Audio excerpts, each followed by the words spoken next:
too bad.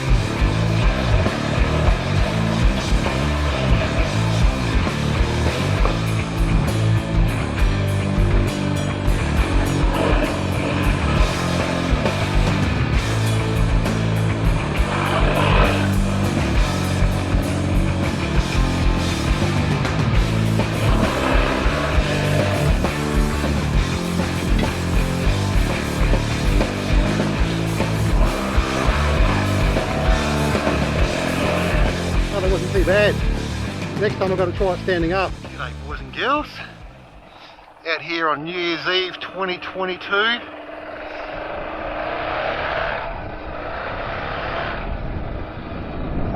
On my 2011 XT660R. I was nearly going to say Tenere, but it's not really a Tenere.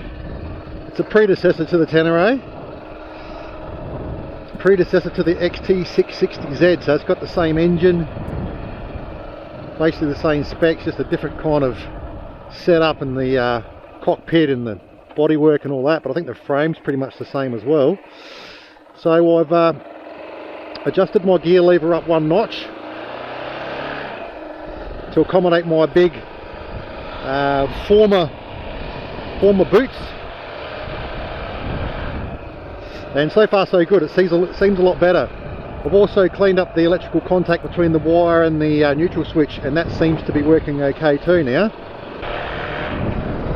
I've got the electronic speedo going on the old phone, so I'm not too fussed about the camera on this one, because he's done the gearing mod. Speedo at 80 kilometers an hour. GPS 80 k's an hour, reads 95. Wow, that's crazy. And there we go, neutral switch is working nicely.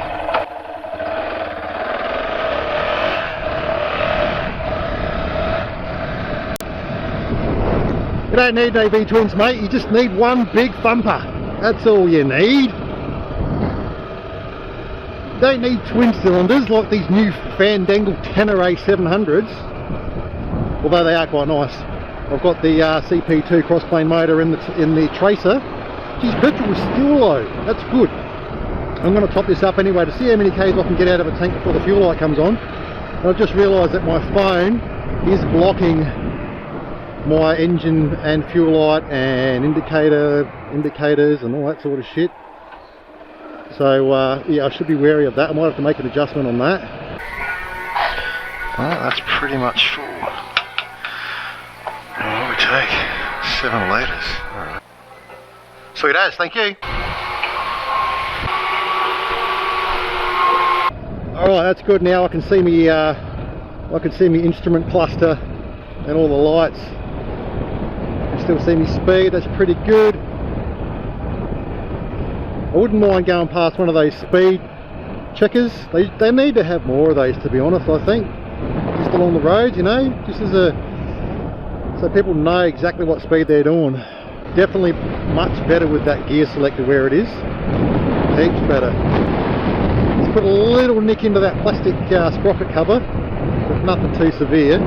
Yeah, so did a little bit of maintenance this morning. Adjusted the gear lever,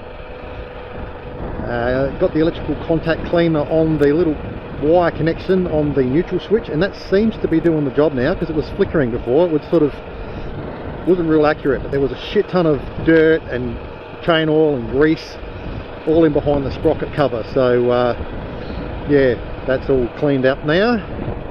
Put that back on with a little bit of blue Loctite on the screws, on the bolts. So yeah, doing, well, let's see, if I do 60 k's on GPS, I'm doing 71.70, so it's about 10 k's out with that. I think he said he went down a tooth on the front sprocket. Anyway, going to head over to Kaipo today, I think. We'll go that way, and it's going to warm up. It's going to get to 32. It's only 23 at the moment, but I tell you what, if you stand in that bloody sun too long, it feels like 32. It's ridiculous. The sun these days, mate, has just got so much power. like a big single, mate. So this bike is all stock, apart from that front sprocket, and the exhaust is stock. And to be honest, I quite like it like this. I'm not into loud exhaust these days. Must be getting old. I'm not into loud exhaust, and I'm not into going flat out. And the beauty about this thing is now I can do some of these more rockier, you know, bloody crazier roads that are just a little bit out of the question for the Tracer. So I've got the Tracer up on Gumtree at the moment. I've had one, well, spammy kind of message. It just says hello. Like, who just says hello? You look at their profile, they've only been a member for, you know, this year, and just wankers anyway, so I'll just ignore those. But yeah, we'll see how we go. It'd be nice if I can get a few farkles for this thing. I'd like to get some pivot foot pegs. These rubbery foot pegs, they're just a bit average. I mean, they're okay, you know, they're okay. They're not long enough, not wide enough. And if you take the rubber off, all you've got is a right angled piece of bloody, you know, steel. So anyway, just filled up, mate, got a full tank. So I'm going to just see how many Ks I can get out of a full tank. So it's saying I've done 4.1. Yeah, so obviously the odometer and everything is out on this. So even the odometer is going to be out. The trip meter is going to be out. It's kind of saying more than what it is by about 10%. So, you know, the Ks on this thing are probably 10% less as well. I'm not sure when the guy put that sprocket on, but check out the Goldwing, mate. He's got the shorts, and he hasn't got thongs on, but he's got the shorts and the t-shirt on. Yes, I will never ride in shorts and t-shirt. I did ride up and down around the block in the t-shirt this morning, only because I was just testing out the gear lever. But I'll never go on a ride as such dressed like that, no matter how hot it is. So 70 Ks on the Speedo, 72 is 60 on this, so I'm well under 70 Ks on that speed camera back there. So I still haven't tried to get this up to 100 Ks yet, so I guess we'll find out a little bit of that today. I must say the wind is quite smooth on me. I don't feel any kind of buffeting at all. It's just a nice flowy wind, and so far so good with this seat. I haven't found it wanting just yet. I went out for about 90 Ks yesterday. I'll say 90 because it was reading 100, so, but everything's 10% less. I've got to remember that. Well, everything's 10% more on there, so yeah, it's 10% less. I'm a real good mathematician, mate, let me just tell you.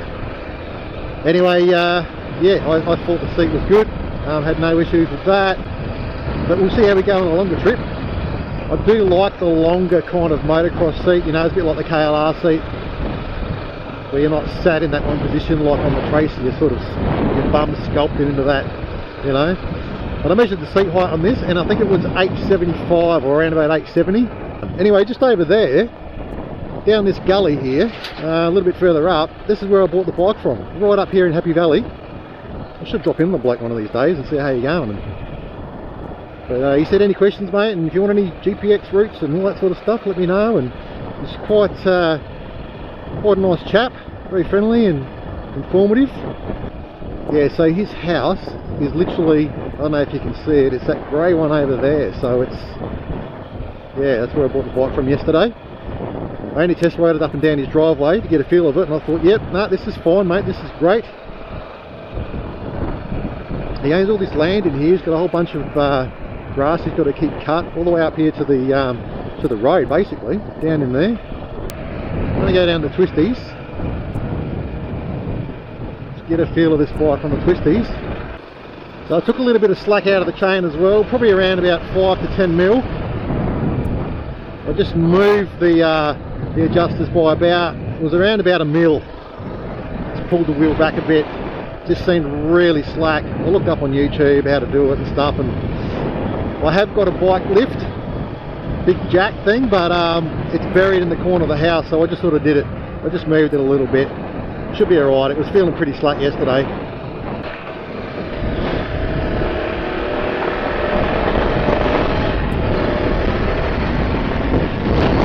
So 100 is 118. Yeah, right. Definitely pulls though.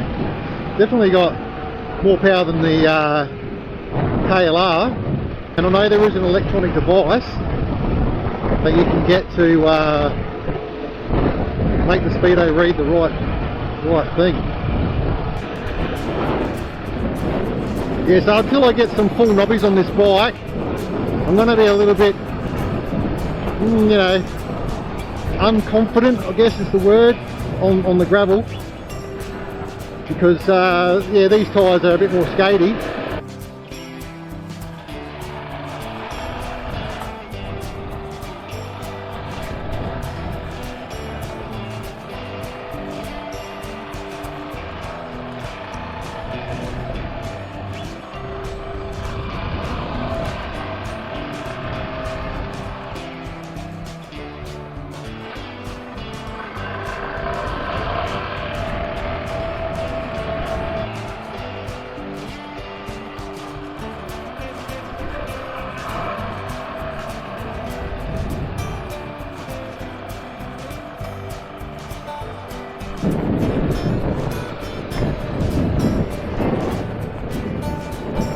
Look out, birdies, Jesus.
Is that indicator working? It's not working, is it?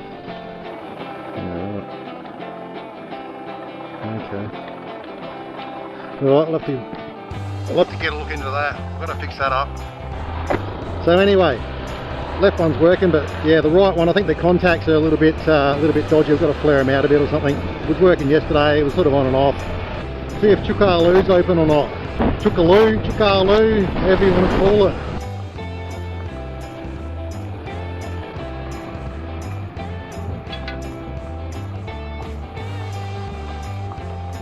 Right, we'll go and have a look here at this indicator.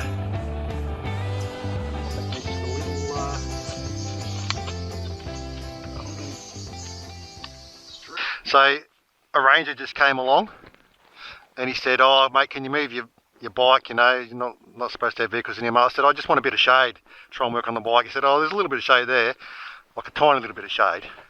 Like, come on mate. But anyway, I asked him if I could borrow a little screwdriver, which I did, and had to fiddle around with that right hand indicator, but it's still not working. So yeah, I'm going to have to investigate a little further when I get home. It's kind of intermittent. It was working when I left home, but after a few of the bumps and stuff today, it's not. So yeah, everything else works, like the rear ones, and the front one on the left hand works. But so like I keep saying, I reckon 70k, 60k, 70k is pretty good for these roads. You know, they're bloody super skatey, and you get bloody roos and shit that jump out from the trees. You need reaction time. You know, even 60 is probably too fast for that, but yeah, I just feel safer it that way. I'm not going to be doing 80k's.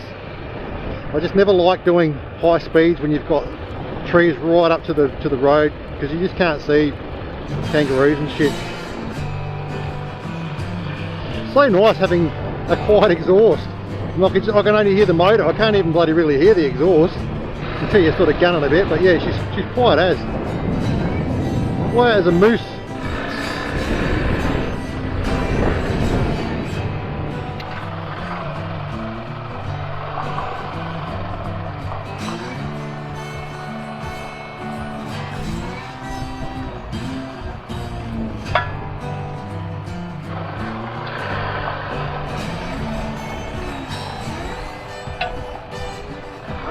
steeper section coming up. I haven't done in a while, not on a moto, but on the mountain bike a couple of times.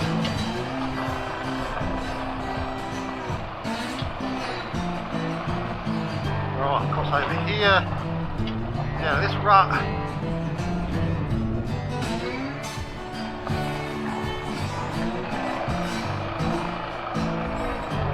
Butterflies in my helmet.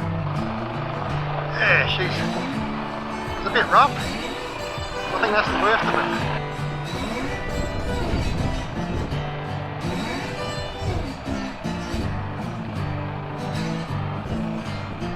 Here we go. Rutty, rutty, rutty.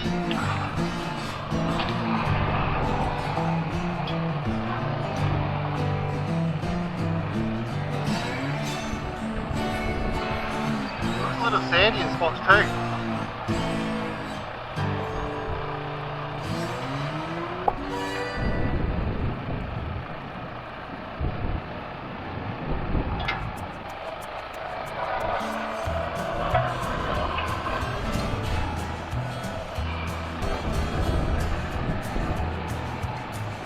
Oh, they've come down here and laid some more gravel by the looks of it. This should be interesting. Loose as shit. Wow. Okay. So just out here on Sunnydale Road, and I've just come down to that steep section where it used to be really rutted and rocky before you go down through the creek, and they've come down here and they've laid all of this loose bloody gravel. So it's super bloody slippery, and you know how steep it gets down here, and there's that bloody turn. Like, yeah, I'm not game enough to come down here on the moto. Yeah, look at this. Like, this is a super steep descent. Geez, I'm even slipping on these boots. Like, this is super soft in the centre. Like, you've probably got, yeah, if you go to the sides where the tyre tracks are, it's just cambered, so you're gonna end up in that rut on that side. On this side here, you've got a deep rut. And then look at this. Man, that is sketchy as. I'm slipping on these fucking boots, and they got good grip too.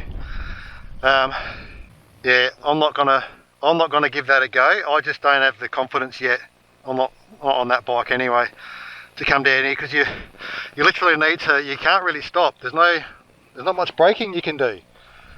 Your back wheel's just going to be sliding like fuck. Front wheel ain't going to do shit. It's just going to wash out if you go too hard, and then all the way down there. So this really needs to bed in, and you can see it's already starting to wash out in places anyway. There's ruts getting created.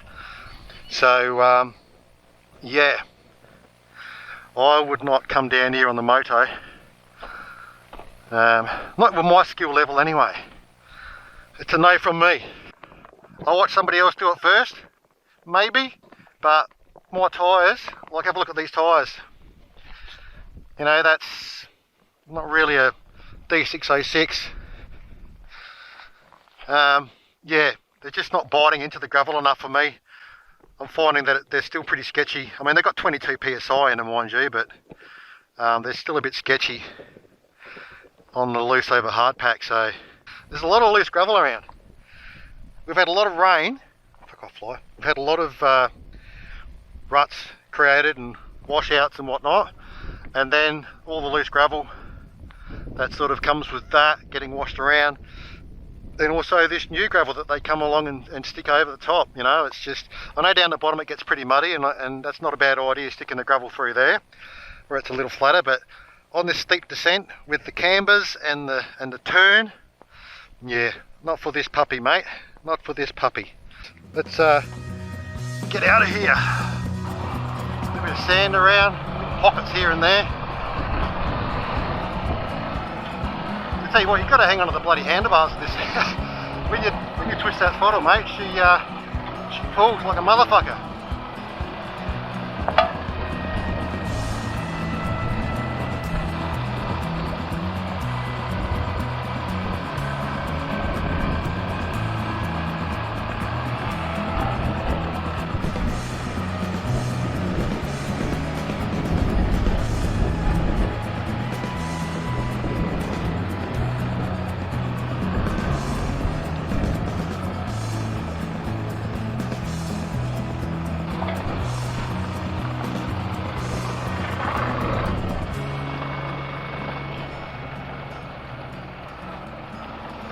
Righto.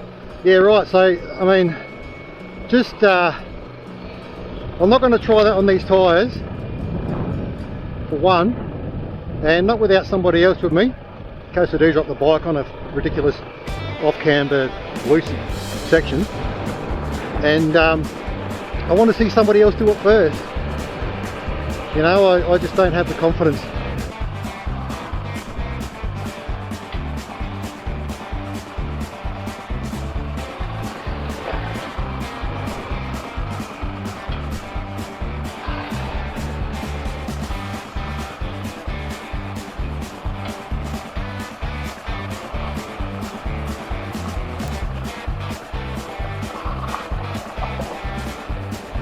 Whee, that's squishy.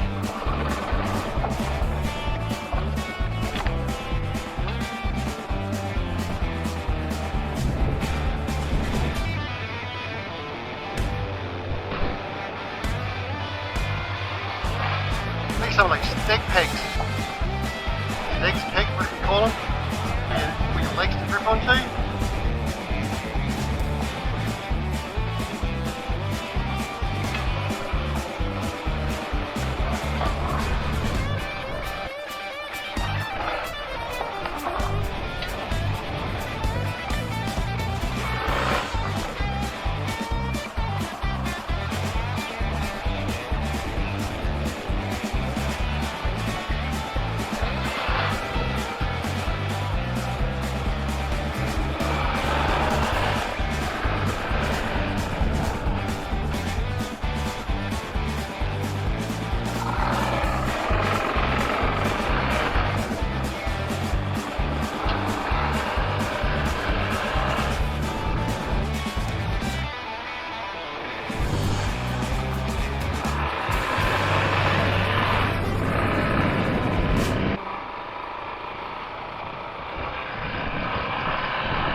What the fuck?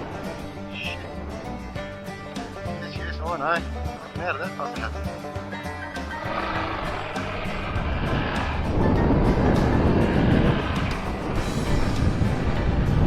I don't know what happened there, mate. I thought that was a road.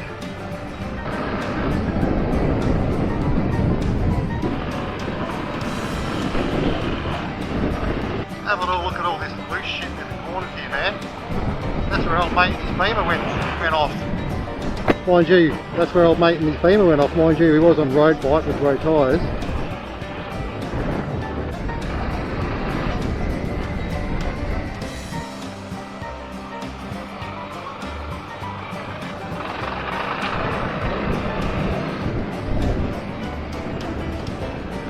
Oh Jesus. What happened to bloody Dad's loop? Hang on, we used to come here mountain bike through here. What the fuck? They've gone and fucked it up. Motherfuckers.